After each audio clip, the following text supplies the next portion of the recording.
want to say thank you to Boxing History on Facebook. Tom Cribb and boxing's first championship prizes. Tom Cribb, aka the Black Diamond, was a popular bare-knuckle champion from England.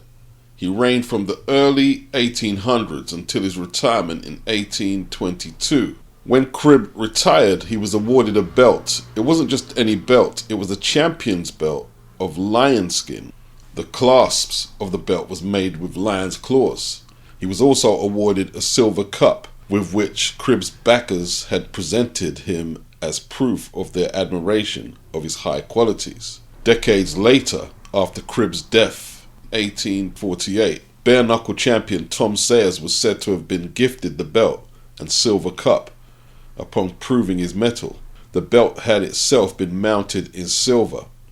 Both the belt and the cup were sold to cover debts after Sayers' death, and neither has been seen in more than 150 years. Tom Cribb's lionskin belt and silver cup are thought to be the first championship prizes in boxing history.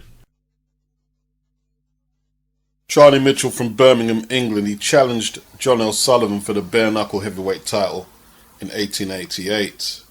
It was a big ring, which was to Charlie's advantage. He was faster and smaller.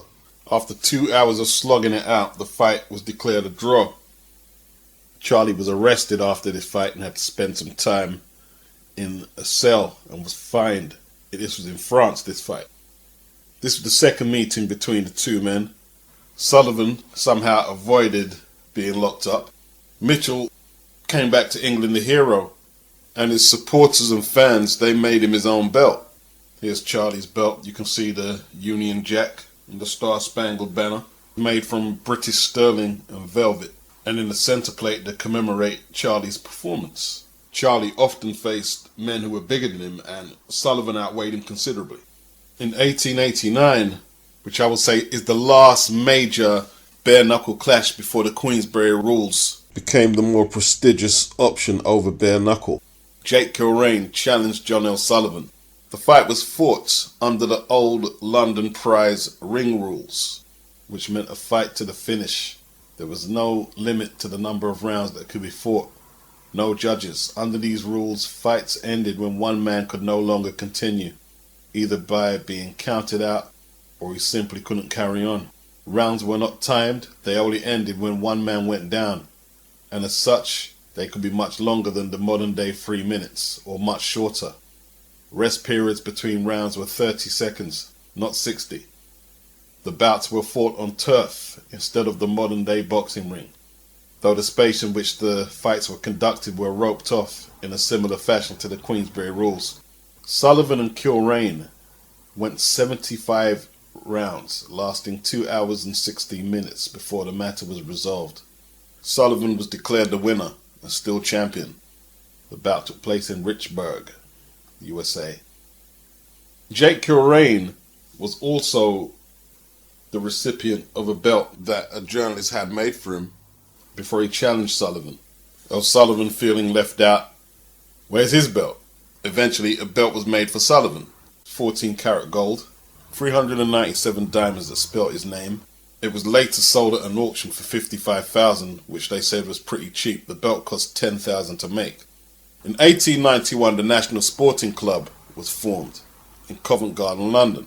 You also had the Wonderland, East End of London, and you had the Cosmo in Plymouth, which is outside London, West Country. They were all boxing clubs, and they had boxers at different weights, and they would claim their top boxers at a particular weight was the champion of Britain. The National Sporting Club, they reigned. They outlasted the Cosmo. They outlasted the Wonderland. They started off with the Lord Lonsdale Challenge Belt. That's the first lineal belt in boxing. That was later changed to the Lonsdale belt as it is still known today. So flyweight, bantamweight, featherweight, lightweight, welterweight, middleweight, light heavyweight, and heavyweight were the 8 weight classes the National Sporting Club decided on. The conditions of being a belt holder is that the champion has to defend his belt within 6 months of being champion. For a minimum stake of £100, 200 for heavyweight and 50 for flyweight. Before each defense, the champion had to deposit the belt with the National Sporting Club and insure the belt for £200 against loss, damage and fire. The belt can be won outright after 3 winning fights. On the 8th of November 1909, Freddie Welsh at the National Sporting Club at Covent Garden became the first winner of one of these belts, beating Johnny Summers over 20 rounds on points. The fight nearly never happened because there was arguments between the two camps about who would get the money from cinema rights, who would get to control who was taking bets on the fight. Freddie Welsh wasn't that interested in the Lonsdale belt because there was bigger money in America. He fought Packy McFarlane for the world title one fight later at the National Sporting Club, and it was a draw over 20 rounds. Packy McFarlane at the time was 59 wins, 1 loss and 3 draws. Freddie boxes for the majority in America. He debuted in America in 2006, came back in 2007 where he fought Seaman Hayes. He fought him a couple of times. But he bounces back and forth from England to America and Canada. He wins the European title a couple of times in the UK, loses it to Matt Wells, beats Matt Wells. He's fought the likes of Benny Leonard, beats him, loses to him a couple of times. Adwal Gast is beaten. Johnny Dundee makes a whole load of money out of America, basically. So, a legendary British fighter in his own right. Not mentioned much, but the record speaks for itself. Now, Freddie Welsh was a special case, I guess because he was such a good fighter. The National Sporting Club let him keep the belt by default without defending it. And from what I hear, the belt was last seen being offered to the winner of a world lightweight title in 1931. Tony Canzoneri versus Kid Chocolate. He won custody of the Lonsdale belt originally awarded to Freddie Welsh. That's a mystery, that one. That's a mystery. Tony Canzoneri, who as far as I know has no United Kingdom ties at all. Great fighter though. Great fighter. February 1929, the British Boxing Board of Control replaces the National Sporting Club. Lord Lonsdale, they've got his portrait in the centre plate of the belt. The original belt was 9-carat gold. The board replaced that with hallmark silver. Henry Cooper won 3 Lonsdale belts in the heavyweight class, and the British Boxing Board of Control put an end to that. You can only win 1 per weight class now. Henry won 3. He was one of the last people to get a 9-carat Lonsdale belt. In 1993, at the age of 59, Henry invested heavily in the Lloyd's insurance market and lost big time, and he was forced to sell his belts for £42,000. He was hoping to get 70,000, but you can't live day to day off the belts, can you? I guess, The first of the belts to go was the only one made of gold. That's the one I'm talking about, the 9-carat one. It was made in 1936 and won for the first time the following year by the great Tommy Farr, who took Joe Louis the distance. It was won outright by Henry in 1959 after he beat Brian London on points at Earl's Court. That one alone sold for $22,000. The other 2 he won in 1964 and 1967 went for £10,000 each. Henry is the only fighter in the history of British boxing to have won 3 Lonsdale belts outright. In 2014, there were some belts, significant belts, that were auctioned off in the United Kingdom. There was a silver belt won by a Birmingham-born boxer. His name was Jem Carney in 1987. This was a lightweight bout, and he fought the American Jack McAuliffe for the American Holsk International Challenge title. The bout was stopped and declared a draw after more than 4 hours, with both fighters being awarded the belt. This historical fight took place in Revere, Massachusetts, US of A, and the belt was auctioned off for £7,000. Now, Randolph Turpin, former middleweight champion, nicknamed the Leamington Liquor after his hometown of Leamington Spa in Warwickshire. After winning 3 British middleweight title fights during the 1950s and defeating Sugar Ray Robinson at Earl's Court to win the world title, the Boxing News awarded him a belt after he was voted the fighter to make the biggest contribution to British boxing that year. 19 51. Very interesting. Now, as a devoted consumer of the boxing news magazines, this has particular interest to me. And I wondered if there was any other boxers awarded these boxing news belts. Was this just a one-off or a regular occurrence? Turpin also won a Lonsdale belt at light heavyweight, a 9-carat gold Lonsdale belt, and that was auctioned off for £23,000 in the year 2000. And the person who bought it came from the same town as Turpin, Leamington Spa, and he said he was considering putting the belt back on display in Leamington Spa. He grew up there and he met Randolph Turpin, and Turpin was a legend to him. 4th of July 1919, Jack Dempsey knocks out Jess Willard to become heavyweight champion, Bayview Park Arena, Toledo. The first belt he receives is in 1922 from the Ring magazine. He's the first to get a Ring magazine belt, and the flyweight champion Poncho Villa was the second. Why is that significant, you ask? Well, they're the first belts in America that were not personally made for the individual fighter. These are championship belts that can be won and lost in the ring. In Joe Louis's first defense of the world title in 1937, he defeats Tommy Farr at the Yankee Stadium. Tommy Farr is a British fighter from Wales. Louis won by a unanimous decision over 15 rounds. Very credible performance by Tommy Farr. Joe Louis now had the Ring magazine belt, but after he defeated Tommy Farr, the British Boxing Board of Control actually made Joe Louis a belt because he beat the British champion. The British Boxing Board of Control actually wanted Tommy Farr to fight Max Schmeling for the European belt, but Tommy done the right thing and got on the plane and took on Joe Louis. Here we see Joe Louis pictured with Henry Armstrong, helping him adjust the 2 belts that the Ring magazine awarded him. Now he's only got 2 belts on his person here, so I'm assuming that's the featherweight title that he won from Pete Cerrone in October the 29th, 1937, and the lightweight title that he won from Lou Ambers in 1938. He held both these belts simultaneously and added the welterweight belt, destroying Barney Ross in 1938 also. He's the first man to hold 3 world titles simultaneously. Armstrong did challenge Seferino Garcia for the middleweight title, even though that was only recognized by the California State Athletic Commission. He got a draw.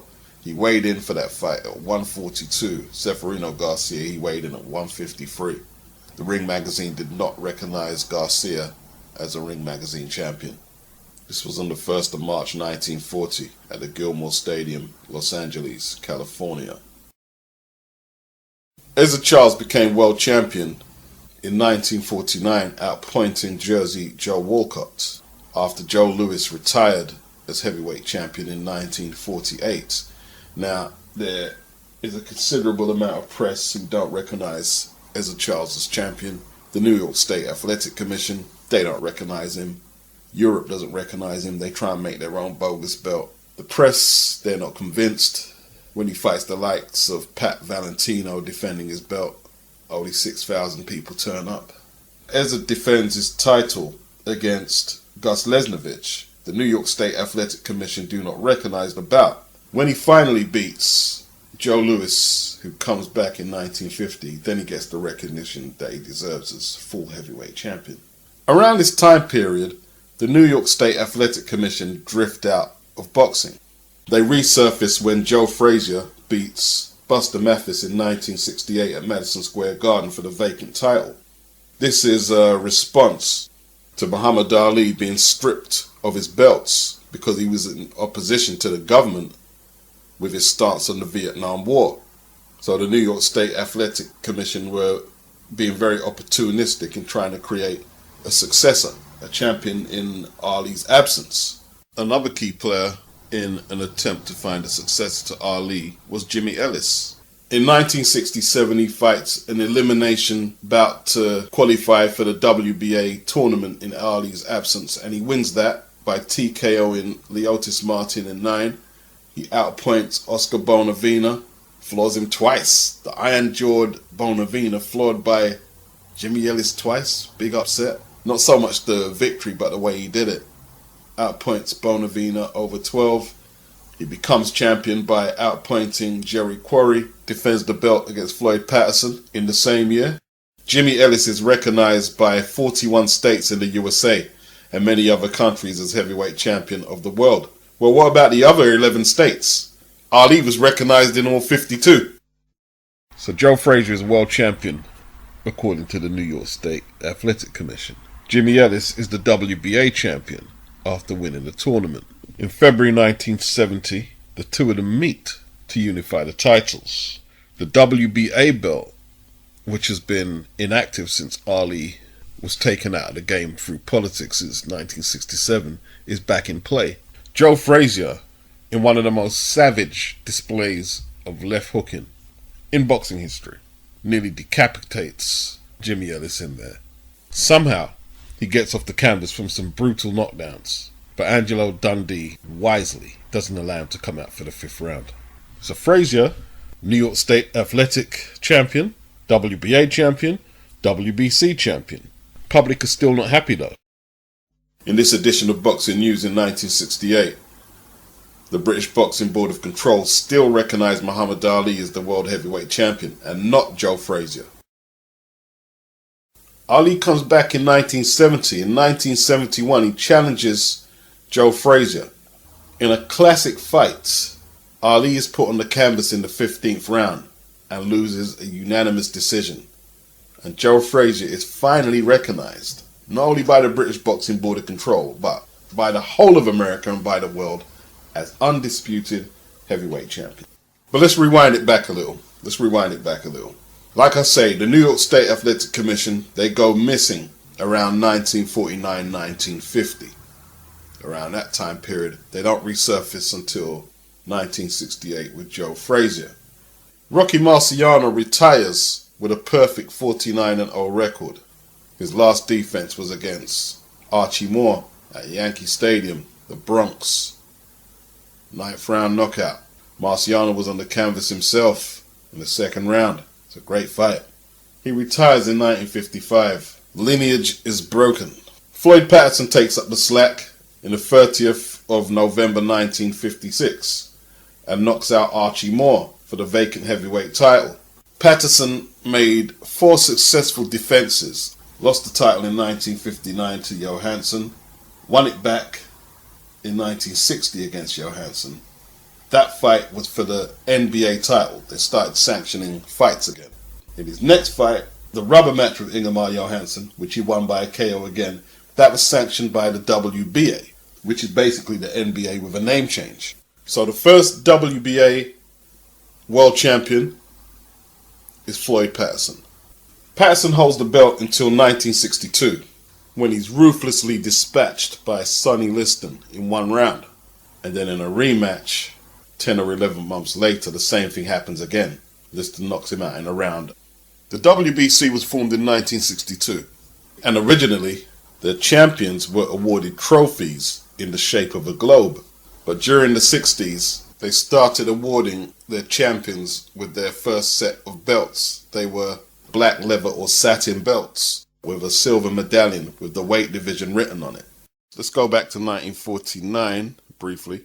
Here's Joe Louis giving Jake LaMotta a championship belt after he defeats Marcel Cerdan and becomes the middleweight champion, 16th of June 1949. Now, what sanctioning body is that? Is that a Ring Magazine? The NBA? The New York State Athletic Commission? Nope. That's the International Boxing Club. That's their belt. How legit is that belt? Remember, they're mob affiliated. Blinky Palermo, Frankie Carbo. Jake LaMotta had to throw a fight to get a title shot against Marcel Cerdan. What's Joe Louis doing there? Joe Louis used to work for the IBC. They paid him $100,000 to retire and work for them. Joe still ended up in debt and owed Uncle Sam a whole load of taxes. The USBA was formed in 1976, and they were aligned with the WBA. Now, Robert Lee worked as a deputy commissioner for the New Jersey State Athletic Control Board. He was also involved with the USBA. Robert Lee had reached the position of second vice president of the WBA and ran for presidency in 1980 and lost. Now, I'm going to give you the cynical version. He wasn't happy that he didn't get the position. And that's when he was seeking for the USBA to break off and not just be an American sanctioning body, but be a worldwide sanctioning body. Their first champion was Marvelous Marvin Hagler. He was the undisputed middleweight champion, WBC and WBA champion. He made 12 defenses of the title. In 1983, he defended against Wilfred Sippion. That fight was just for the IBF title. The Sippion bout and the Leonard bout are the only time that Hagler doesn't have all the belts on the line. The WBA, they stripped Hagler before he faced Leonard because he wouldn't face Britain's Harold Graham. The IBF, they wouldn't sanction the bout, and they said if Hagler loses, the belt will be declared vacant. So when Hagler lost, Michael Olajide and Frank Tate, they fought for the vacant belt. Out of all Hagler's 3 belts, the WBC were the only sanctioning body who would sanction the fight. The IBF established himself quickly soon after that. Larry Holmes, he became champion. Don Curry, Aaron Pryor. They didn't have the issues the WBO had, I guess, because at the time, nobody was really expecting more sanctioning bodies to come after them. The IBF also introduced the super middleweight division at world title level. Their first champion was Murray Sutherland, who won a unanimous 15-rounder against Ernie Singletary on the 28th of March 1984. The WBO, they formed in 1988. They're just a split-off group from the WBA. Their first credible fighter to hold a belt was probably Tommy Hearns. He won the super middleweight title from James Kinchin. That was on the 4th of November 1988.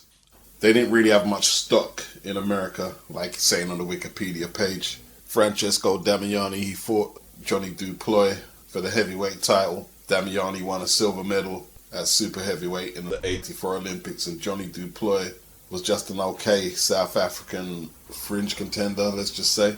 Damiani stopped him, but Mike Tyson was champion, so nobody considered Damiani anything, There was no calls for Mike to unify against Damiani. Damiani was offered the fight by Don King. $1 million purse was turned down by Umberto Brancini, Damiani's manager. The WBO had such a bad name that when Mikuchelski unified against Virgil Hill, the WBA stripped him just because he had a WBO belt. They stripped him because of that. Today, they have way more legitimacy than they did back then. And it's hard to believe that they're based in San Juan, Puerto Rico, when they've had so much success in Europe. The WBO's key to success was not trying too hard to compete with the WBC and WBA in America and going out to other territories, Europe being one of them. Ray Mercer, remember when he vacated the belt, the WBO belt, and then got totally schooled by Larry Holmes? It kind of exposed the WBO belt right there. I mean, Larry Holmes was old. I remember when Michael Mora, when he started as a pro, he won a WBO light heavyweight belt early, and some of them defenses he had were appalling. He even had a spell as WBO champion as heavyweight, and the same thing, just appalling opponents. Although the Burt Cooper-Mora fight was excellent. Henry Akin, one day he got hold of a WBO belt, but he blew it against Lennox. He got DQ'd. And just like Mikuchelski, the WBC wouldn't unify their belt with the WBO. He had to drop it to fight Lennox. But that's it for now, people. Peace.